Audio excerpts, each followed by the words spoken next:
laptop? This is my audience.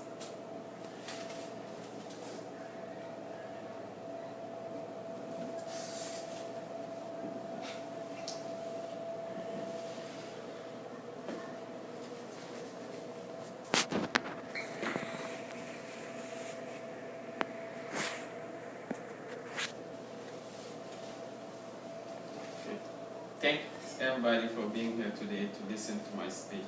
I'm sure everybody right here have a credit card. Imagine that you have at the end of the month and your rent is due tomorrow, and you receive an email telling you that your bank account is overdraft. But last night you checked your bank account and you had $2,000. What just happened? Your identity has been compromised. You are a victim of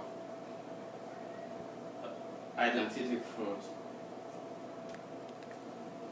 I'm here today to inform you about identity fraud. Last year alone, the Federal Trade Commission reported 10 million incidents on identity fraud. We are at risk of identity fraud anywhere, anytime in these days. Let's talk about different ways through which identity thief can steal our information. The first one is the old-fashioned way. That means the mail. According to the Identity Theft Resource Center, identity thieves have been known to follow mail carrier to go through your dumpster to find personal information about you,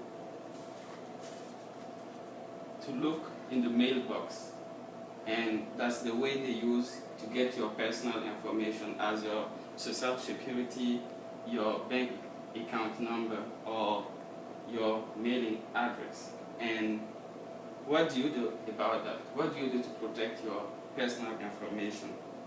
According to Adam Levin, who is the CEO of Credit.com, which is an agency that protects personal information, there are simple steps we can take to protect ourselves about identity theft through mail. The first one is stop the mail and go electronic. That means receive your bank statement and everything to your email. The second one is to consider a PO box. Instead of sending your sensitive information on your email, your mailbox at home, just rent a PO box at the mail office, and your sensitive information, you can send it over there. And the third one, shred your mail. Never dump your mail without shredding them, because every time you do that, you are at risk.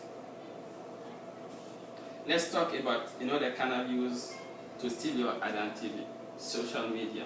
Today, a lot of social media websites require you personal information in order to use them. And every time you do that, you are at risk of exposing your personal data. Because, and what do we do about that?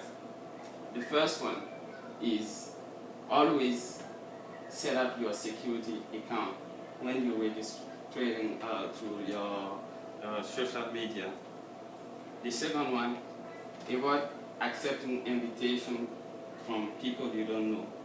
And the third one, always give a strong password. That means, use capital letter, numbers in your password. Another way your identity can be compromised today is by online shopping. A lot of people like to shop at home, and you put yourself at risk of identity fraud. According to the U.S. Department of Justice, from 2005 to 2010, credit card theft have increased 15%. And to protect yourself, what do you need to do? It's better to use credit card instead of debit card when you're shopping online, because credit card have better protection against identity fraud. And the second one is always shop on secure website. a secure website always start by HTTPS. And another way, don't shop publicly. That means avoid shopping on open Wi-Fi because you never know what's on the network. Today we talk about identity fraud and means used by thieves to steal your identity. Your mail, your shopping information, and social media are critical information that need to be secure. In today's connected world, your personal information protection should be your priority, because before hoping that the government will do more crackdown on identity fraud. Thank you everyone for listening to me. Now we're gonna go to the question phase if you have any question. Yep. I have a question. Have you been personally involved in identity theft? If yes, did you take any step?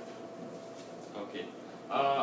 I've personally been victim of identity fraud. I remember last year, I never shop at Kroger, and I'm somebody who's really careful. I always check my bank account, my statement, like at least twice a week.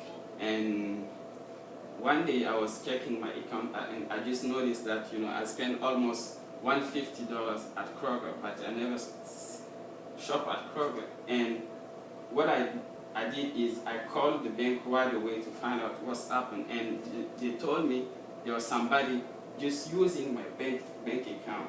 And what they did, they just canceled the credit card and they sent me another credit card. Most banks have insurance on credit card theft, and they refund me my money like a week ago. So what I can tell you is, always check your statement. It's very important. Another question? Yes, I have a question.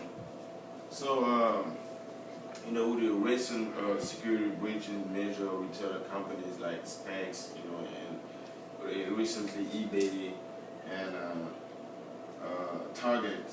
So, what do you think as a consumer you can do to protect yourself, really? What I can say is, at the big store, it's really difficult as a consumer to protect yourself, because they have the security system to protect consumer data.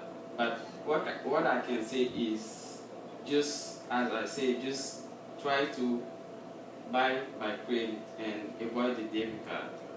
By this way, you can protect yourself about identity fraud with the big retailer store. And another thing I can say is, like, avoid storing your information when you shop online. Like Amazon have an option that they call one-click shopping. It just means that you have your credit card information stored, and you just by clicking one time you can buy whatever you want. But the bad thing about this is your information is in the database. That means your credit card information is in the database, and when there is a security breach, your information will be compromised. So avoid doing that.